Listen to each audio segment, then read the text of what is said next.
अब त सियोर झन्डै झन्डा हो आयो।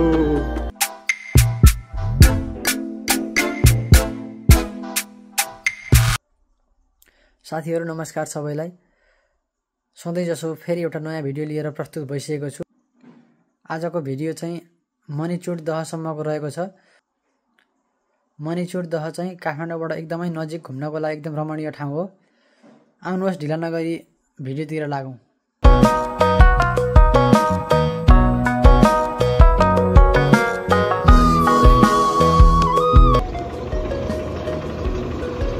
म्याप पनि आफ्नै होइन आउँछ क्या।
अब के हुन्छ है, जसो तसो जान त पर्यो। यता टाढा आएपछि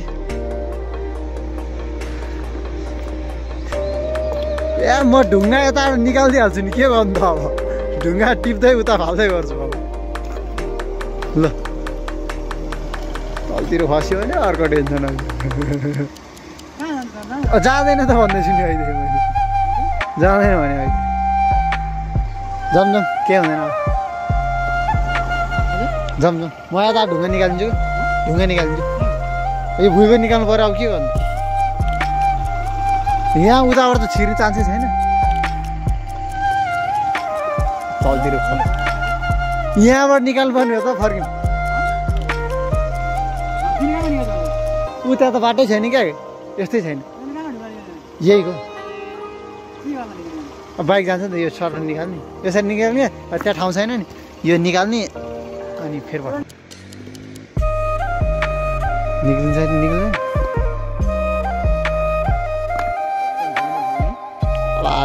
हालिहाल्छ नि दिनमा।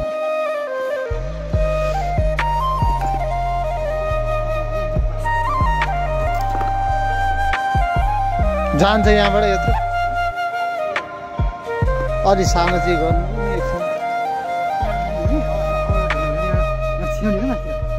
त्यही पनि यहाँ माथि कसो जान्छ होला।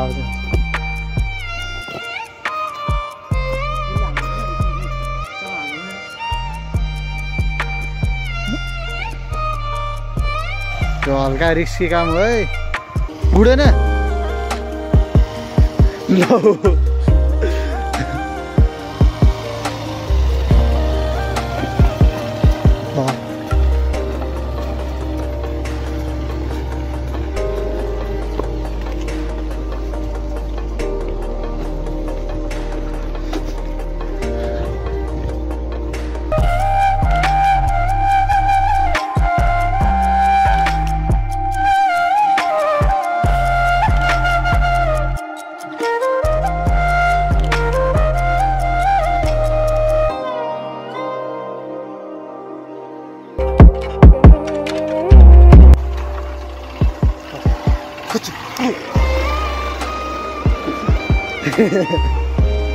पिच छैन, राम्रो चाहिँ राम्रै छ है। सुन्दरी जरा 8 किलोमिटर रे पानी मुहान 21 किलोमिटर अर्को के लेखेको झुले 3 किलोमिटर चिसापानी 13 मणिचुट 0.3 हो कि 0.3 हाइबुङ 8 किलोमिटर के आयो भने कृपया गुराँसको फुल नटिप्नु होला यसो भए गरेको देखेमा कानुन अनुसार जरिवाना गरिनेछ निकुञ्ज क्षेत्र अनुमति बिना प्रवेश निषेध नेसनल पार्क तपाईँ निकुञ्ज क्षेत्रमा प्रवेश सम्पूर्ण नियमका यो छोडिदियो झन्डा झन्डा ऊ आयो ल खोइ त ए उतार के होइन यो आए यस्तो जङ्गलै जङ्गल छ यहाँ होइन किन होइन लौ खोइ त ए स्क्याम खायो लौ ल यहाँ झर्ना मुनि खोला छ त यो फेरि पोखरी जस्तो के त ल यहाँ त फोरा भएर छ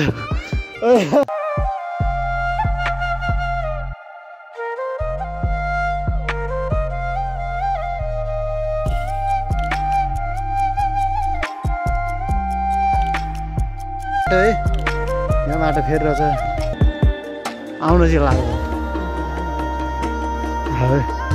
आयो है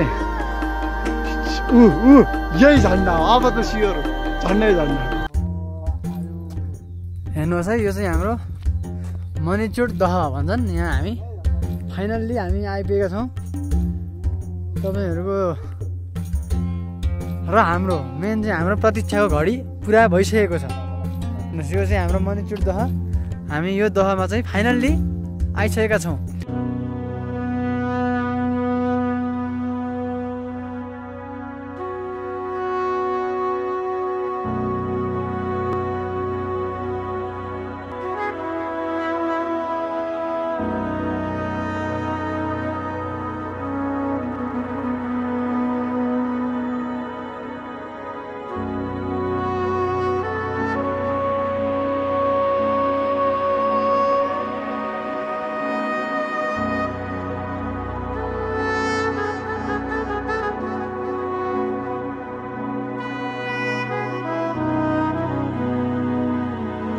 मणिचुट दह होइन हामीहरूले चाहिँ गुगल म्यापबाट हेरेर 2 घन्टा के 45 मिनट जम्मा 45 मिनट मात्रैको बाटो भनेर हामीले यात्रा सुरु गरेको भोकभोकै खाली पेटमा हेर्नुहोस् हामी 1.5 घन्टामा बल्ल तल यहाँ आइपुगेका छौँ बाटोले गर्दा बाटो भुलिएर र बाटो बिर्सेर यहाँ हेर्नुहोस् यो हाम्रो दह चाहिँ हाम्रो हामीले तपाईँहरूलाई देखाउनको लागि यतिमा आएको यो ट्रेन्डिङ ठाउँ अहिलेको युट्युबमा तपाईँहरू पनि आउनु सक्नुहुन्छ यहाँ हामी चाहिँ यहाँ आइपुगेका छौँ यो दह भयो यता एरिया राम्रो छ सानो ठाउँमा सबै कुराहरू व्यवस्थित पारेर राखिएको छ हेर्न सक्नुहुन्छ यहाँनिर हामी फोटोसोटो खिचेर हामी एकछिन बसेर हामी अब जङ्क फुडहरू ल्याएको छ हामीले त्यो खाएर हामी यहाँ निस्किन्छ चाँडै नै तपाईँहरू पनि माथि आउँदाखेरि चाहिँ केही खानेकुराहरू बोकेर आउनु भयो भने तपाईँहरूलाई सजिलो हुन्छ माथि होटलहरू केही छैन